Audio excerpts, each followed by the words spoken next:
अब तत्वार्थ के प्रथम अध्याय के अंतिम प्रकरण में आचार्य उमा स्वामी महाराज और फिर टीकाकार सर्वार्थ सिद्धि के रचयिता आचार्य पूज्यपाद स्वामी ये खुलासा कर रहे हैं कि सम्यक ज्ञान 5 होते हैं, लेकिन इन 5 ज्ञानों में 3 ज्ञान मिथ्यात्व के संसर्ग से मिथ्या ज्ञान बन जाते हैं। मत्य ज्ञान, श्रुता ज्ञान और विभंग ज्ञान, ये नाम दिए हैं।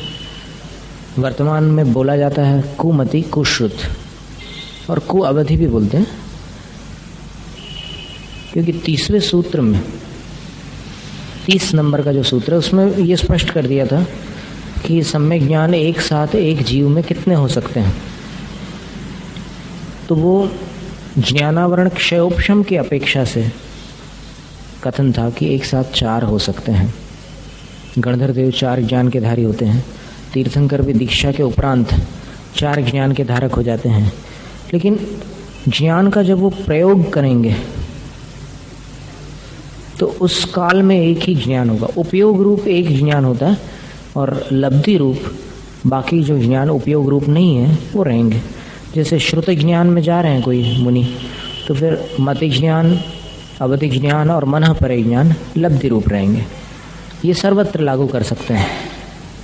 मति ज्ञान में तो बाकी 3 लब्धि रूप, मति ज्ञान उपयोग रूप रहा, और इसी प्रकार बाकी भी अवधि ज्ञान में है तो फिर बाकी 3 उपयोग रूप नहीं रहेंगे, लब्धि रूप रहेंगे। और अगर मनः परे ज्ञान उपयोग में है तो फिर बाकी 3 लब्धि रूप होंगे। अब वो 3 ज्ञान कौन से हैं जो विपरीत भी हो सकते हैं, तो उसका समाधान करते हुए आचार्य श्री कहते हैं कि मति, श्रुत और अवधि, ये 3 ज्ञान विपरीत होते हैं। जैसे धूल वाली कड़वी तुम्बी में दूध डाल दिया जाए तो उसके संपर्क से दूध भी मलिन और कटुक कड़वे स्वाद वाला बन जाता है।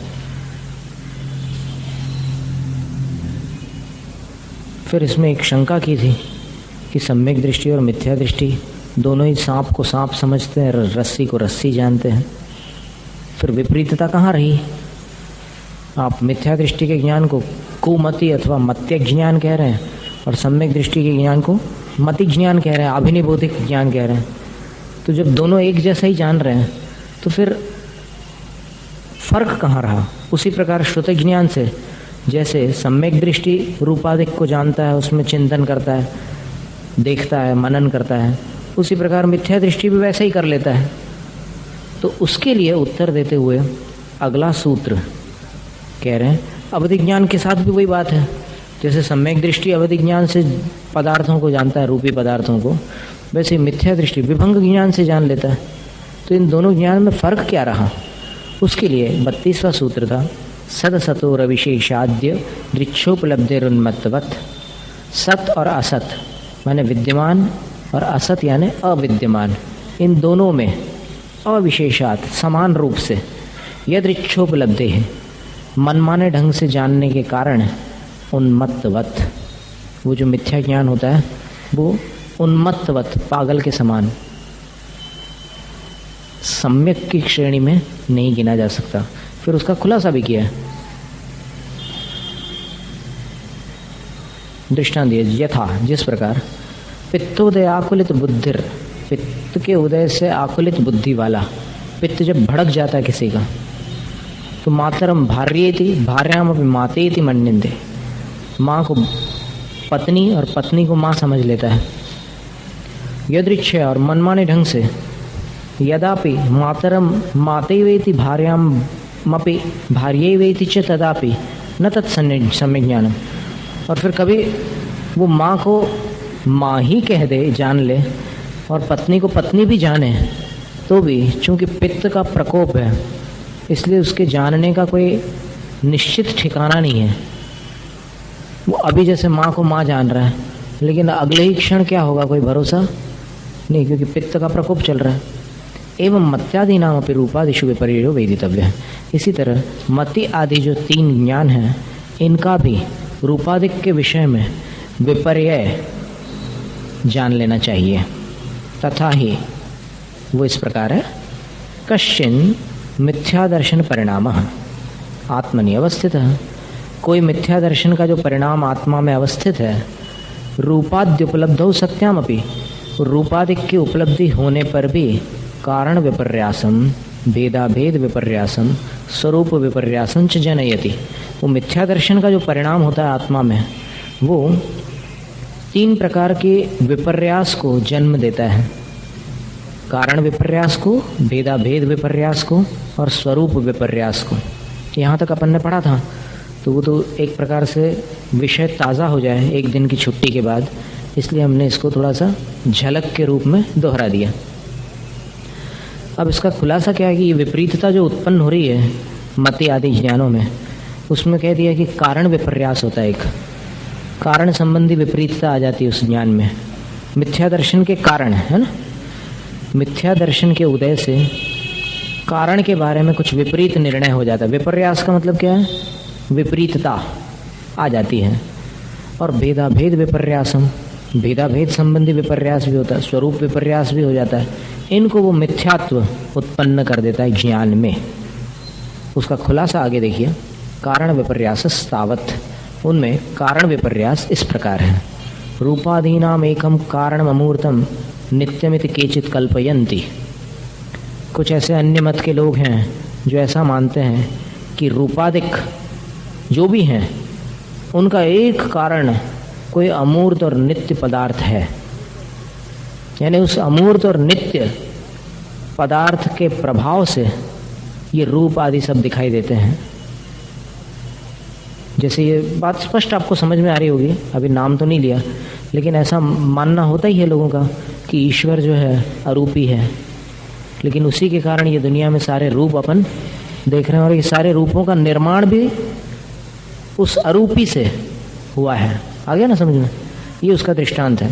तो ये कारण विपर्यास होगा। कारण विपर्यास का मतलब कि विपरीत कारण से वो कार्य मान रहे हैं।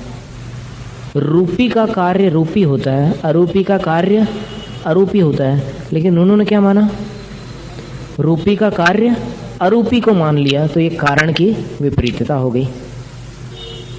और देखिए अपरे दूसरे और जो मत वाले लोग हैं वो क्या करते हैं? पृथिव्यादि जाति भिन्ना परमाणवश चतुस्त्री द्वेक गुणास तुल्य जातीयानाम कार्याणाम आरंभका इति। अब जैसे पृथ्वी बनी है तो मिट्टी रूप जो परिणमन हुआ है वो किस में हुआ है?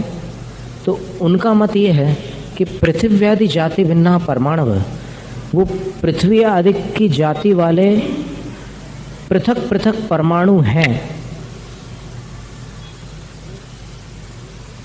जो 3, 2 अथवा 1 गुणों वाले हैं। पृथ्वी में, पृथ्वी को उन्होंने मतलब आगे बताया है यहाँ पर,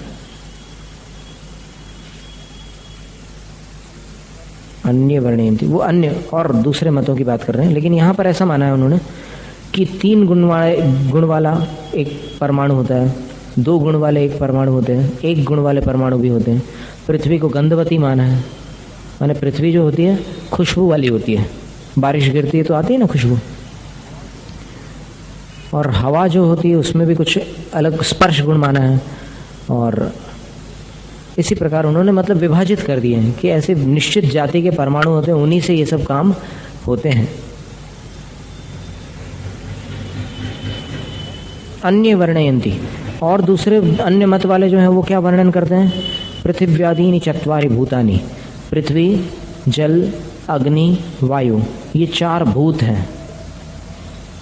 भौतिक धर्मा वर्ण गंध रस स्पर्शा, और इन भूतों के जो धर्म हैं, इन 4 भूत बताए ना, पृथ्वी, जल, अग्नि, वायु, ये 4 भूत है। और इन भूतों से संबंध रखने वाले जो धर्म हैं, धर्म यानी गुण धर्म, वो है वर्ण, गंध, रस और स्पर्श।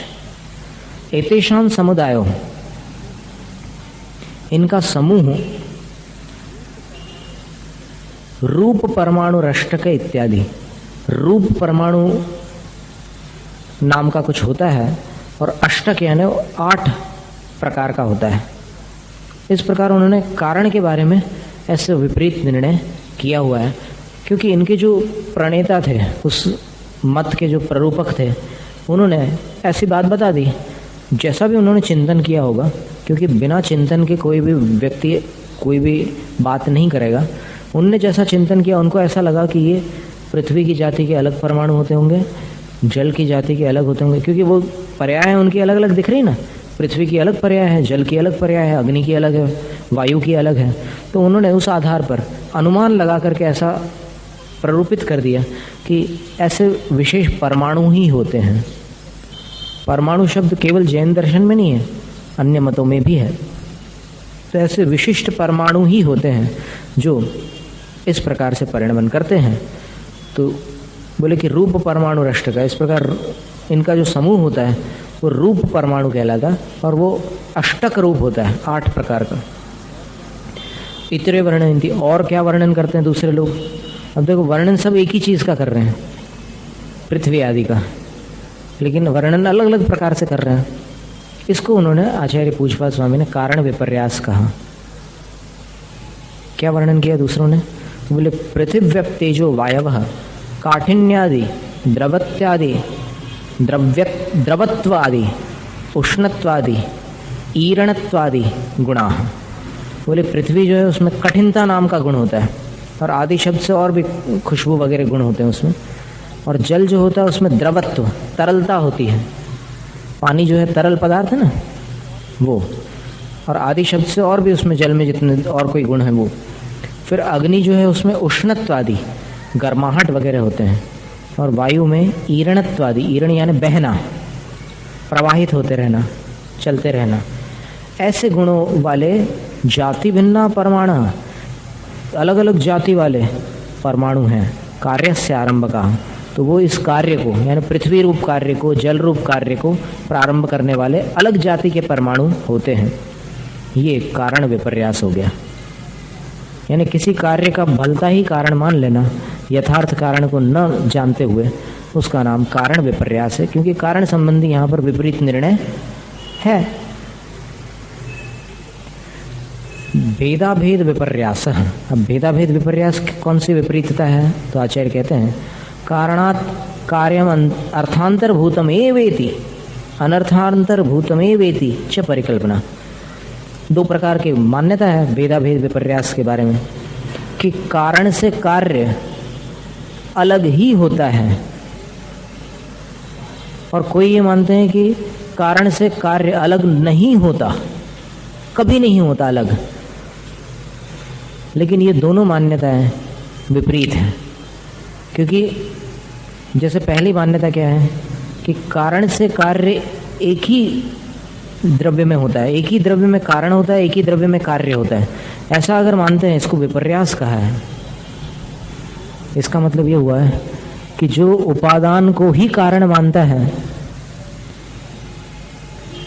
वो मिथ्या ज्ञान है। आ रहा है, क्लियर समझ में आ रहा है? उपादान का मतलब भात जो बना वो चावल के दाने से ही बना, और कोई कारण नहीं भात बनने का। ठीक है ना, ये दृष्टांत हो गया उसका। तो इसको आचार्य महाराज कह रहे हैं कि ये मिथ्या ज्ञान है। क्यों? क्योंकि इसमें भेदाभेद विपर्यास है।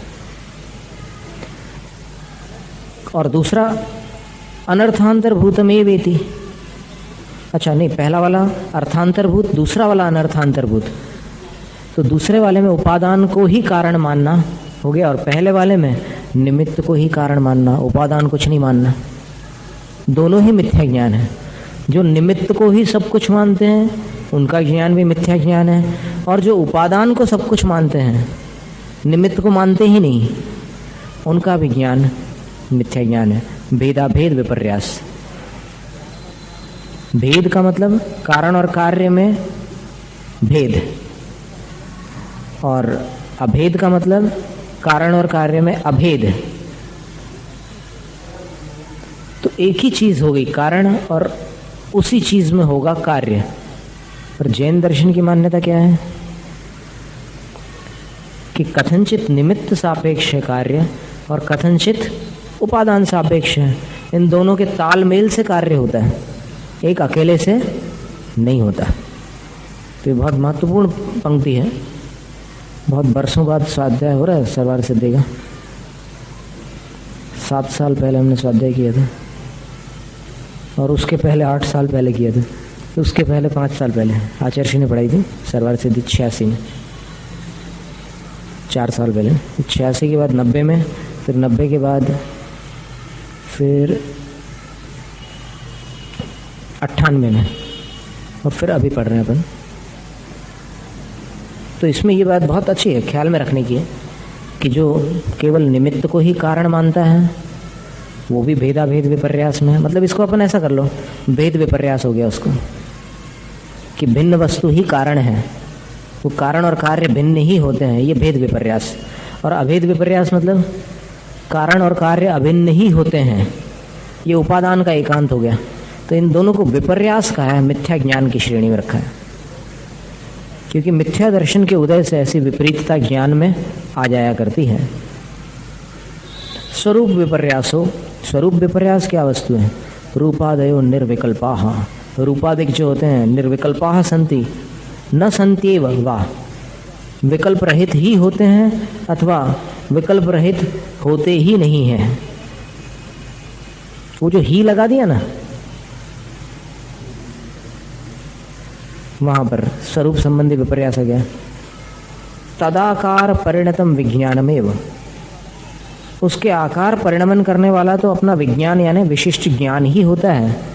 न च तदालंबनम वस्तु बाह्यमिति, और जो ज्ञान होता है, देखो क्या कल्पना की उन्होंने, अन्य मत वालों ने, बड़ी विचित्र कल्पना है। योग वासिष्ठ महारामायण में भी हमने देखा था कि उनकी मान्यता ये थी कि जिस पदार्थ को अपना ज्ञान जानता है उस पदार्थ में भी ज्ञान होना नियामक है, जिसके पास ज्ञान नहीं है उसको ज्ञान नहीं जानता, ये उनका मत था। तो ऐसा है क्या? जड़ पदार्थ अपन कह रहे हैं, उनका मत तो यह है कि ये जड़ दिख रहा है लेकिन इसमें भी ज्ञान है। अब क्या जवाब बोलो? तो इसको उन्होंने विपर्यास कह दिया।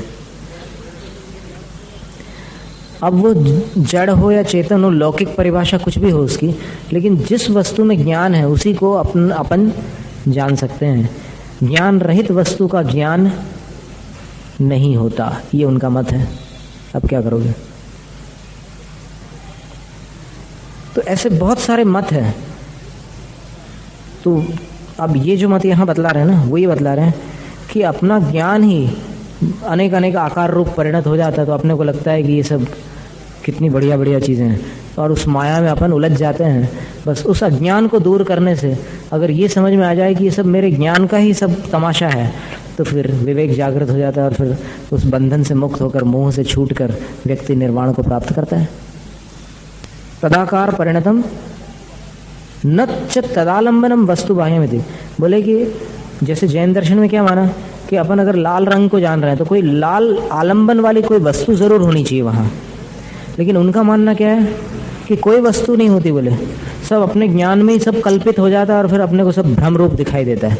ये सारा संसार एक माया जाल है, कहते हैं ना वो, कि ये सब माया है, कुछ सत्य नहीं है, बोले सब जंजाल है। बोले देखो शब्दों का इस्तेमाल वैसे ही करते हैं वो जैसा अपने यहाँ होता है, लेकिन उसका भाव क्या लेते हैं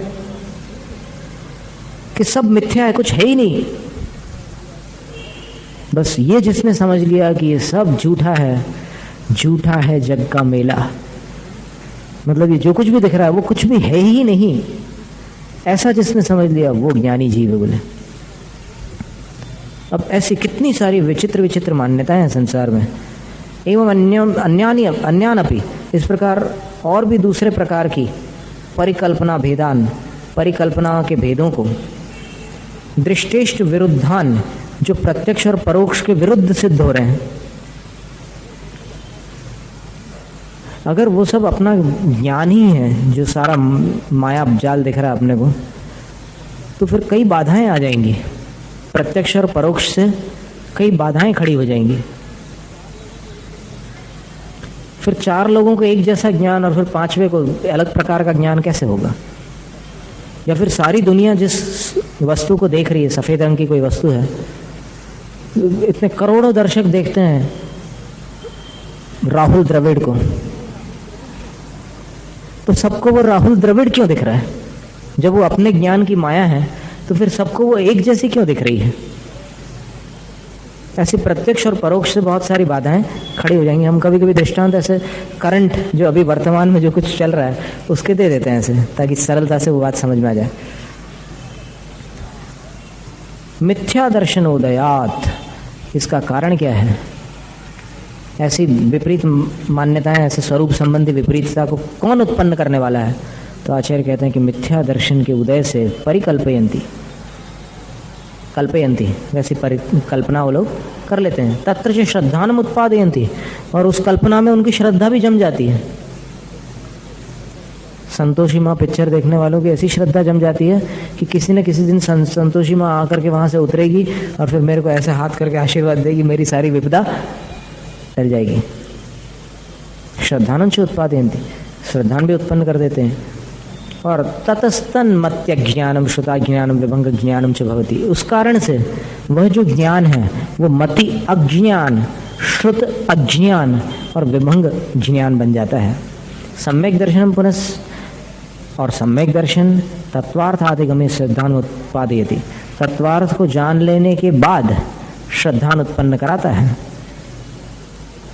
ततस्तन मति ज्ञानम श्रुत ज्ञानम अवधि ज्ञानम च भवति, इसलिए वो जो ज्ञान है वो मति ज्ञान, श्रुत ज्ञान और अवधि ज्ञान बन जाता है।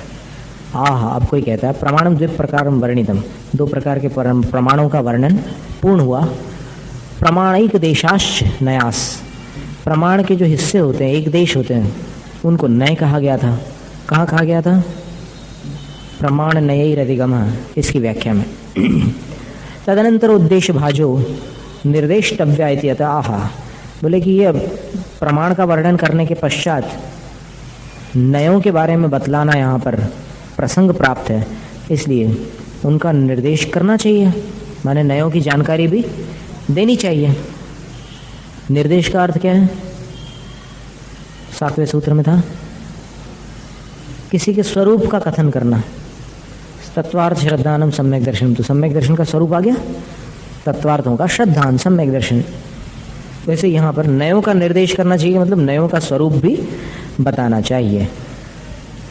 तो उसके लिए पहले अध्याय का आखिरी सूत्र है नैगम संग्रह व्यवहार अर्जु सूत्र, शब्द समविरूढ़ एवं भूता नया। ये 7 प्रकार के नय हो गए, नैगम, संग्रह, व्यवहार, ऋजुसूत्र, शब्द, समविरूढ़ और एवं भूत। एतेषाम सामान्य विशेष लक्षणम वक्तव्यम, इन 7 का सामान्य और विशेष लक्षण कहना चाहिए। सामान्य लक्षणम तावत, तो सामान्य लक्षण ये हो गया, वस्तुनि अनेकांतात्मनि अविरोधेने हेत्वर्पणात् साध्य विशेषस्य याथात्म्य प्रापण प्रवण प्रयोगो नयः। क्या सुंदर परिभाषा नय की। कोई भी वस्तु होती है वो कैसी होती है? अनेकांतात्मक होती है, यानी उसमें अनेक प्रकार के गुणधर्म पाए जाते हैं जो सुनने में, पढ़ने में परस्पर विरोधी लगते हैं, लेकिन वहाँ निर्विरोध रहते। नित्य अनित्य, अस्ति नास्ति, तत् अतत्, एक अनेक, ऐसे ये तो 4 युगल हो गए। ऐसे अनेक युगल वस्तु में एक साथ निवास करते हैं, इसलिए उस वस्तु को अनेकांतात्मक कहा जाता है। और उस अनेकांत को समझाने की पद्धति का नाम स्याद्वाद है। स्याद्वाद बड़ा डरावना शब्द लगता है, हमें भी लगता था शुरू में कि ये स्याद्वाद क्या भला है, घबराहट होती थी। स्याद अस्ति, स्याद नास्ति, ये सब सुन करके लगता था कि ये कब प्रवेश करेंगे ये सब हमारे दिमाग में, बहुत भारी विषय है ये तो। लेकिन फिर समझ में आया कि अनेकांत हर वस्तु में होता है, यानी सभी वस्तु अनेकांत रूप है, मतलब उनमें अनेक ऐसे गुणधर्म हैं जो परस्पर में विरोधी है। जैसे अभी हमने 4 युगल बताए ना, नित्य अनित्य, अस्ति नास्ति,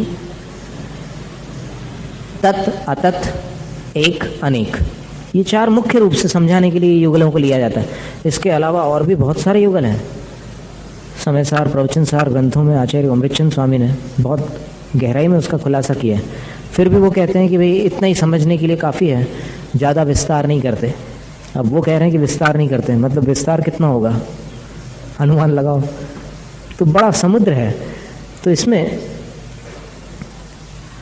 नयों की परिभाषा बताते हुए आचार्य कह रहे हैं, वस्तुनि अनेकांत आत्मनि, अनेकांतात्मक जो वस्तु है, जो पदार्थ है, उसमें अविरोधेन, विरोध न हो उत्पन्न हो, इस प्रकार हेत्वर्पणात्, हेतु की अर्पणा से, यानी किसी दृष्टि से, किसी कारणवश, ठीक है ना, हेतु का अर्थ क्या हुआ, कारण। तो हेतु की अर्पणा से, अर्पणा मतलब होता है जैसे कभी बेटा अपने पिता को पिता कहता है तो वो बेटे की अपेक्षा से पिता हो गया, तो अभी हेतु किसको बनाया, पिता का बेटे को, तो वहाँ पर जब दृष्टि डालते हैं तो उसको अर्पणा बोलते हैं। और फिर अपने पिता की दृष्टि से वो बेटा होगा, जो बेटे की दृष्टि से पिता है वही व्यक्ति अपने पिता की दृष्टि से बेटा है, तो वहाँ पर वो हेतु को अर्पित कर दिया। तो इसके माध्यम से साध्य विशेषस्य, जो साध्य विशेष है, साध्य विशेष क्या है, ज्ञान, जो अपने को समझना है वस्तु के बारे में, उसका यथात्म प्रापण प्रवण है, यथार्थ रूप से उस ज्ञान को प्राप्त कराने में जो प्रवण है, प्रवण माने कुशल, ऐसे प्रयोग का नाम है नय। क्या सुंदर परिभाषा, लंबी जरूर है लेकिन परिभाषा बिल्कुल सटीक है, कहीं से चूकने वाली नहीं है। वस्तु अनेकांतात्मक है, तो इसलिए उसको समझने के लिए विरोध पैदा न हो, इस तरीके से किसी कारण को विवक्षित करके जो साध्य विशेष है उसके बारे में यथार्थ जानकारी प्राप्त कराने में कुशल जो प्रयोग होता है उसको नय कहते हैं। सद्वेधा, उस नय के दो भेद हैं, नय के दो भेद हैं। अभी यहाँ सूत्र में 7 थे और आप टीका में 2 हैं। इसका खुलासा देखिएगा आगे। द्रव्यार्थिक पर्यायार्थिक चेति, द्रव्यार्थिक और पर्यायार्थिक।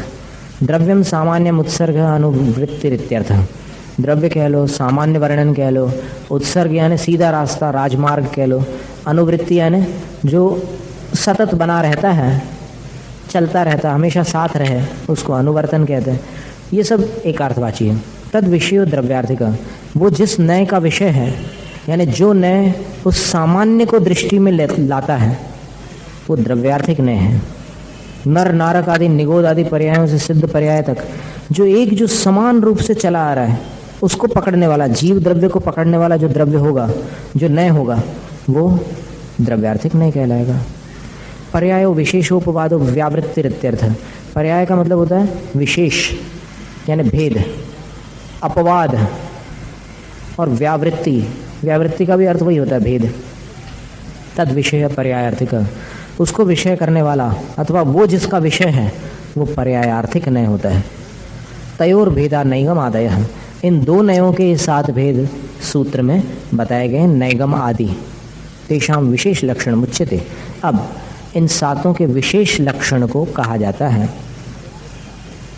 अनभिनिवृत्तार्थ, निर्वृत्तार्थ, अनभिनिवृत्तार्थ संकल्प मात्र ग्राही नैगमः। अभी निर्वृत्तार्थ यानी पूरा कार्य हुआ नहीं है, लेकिन तो भी उस कार्य संबंधी संकल्प मात्र से जो उस कार्य को ग्रहण करने वाला नय है वो नैगम नय है। जैसे उदाहरण क्या दिया, कंचित पुरुषम परिगृहीत परशुम गच्छन्तम अवलोक्य कश्चित पृच्छति किमर्थम भवान गच्छति इति। किसी पुरुष को परिगृहीत परशुम, हाथ में कुल्हाड़ा लेकर के जाते हुए अवलोक्य देख करके, कश्चित पृच्छति, दूसरा पूछता है कोई, किमर्थम भवान गच्छति इति, तुम किस लिए जा रहे हो, क्या करने के लिए जा रहे हो कुल्हाड़ी लेकर के? तो वो जवाब क्या देता है, स आह प्रस्थ माने तुम इति। लकड़ी से बनने वाला कोई औजार होता है प्रस्थ, वो एक लकड़ी का नाप होता है, प्रस्थ बोलते हैं उसको।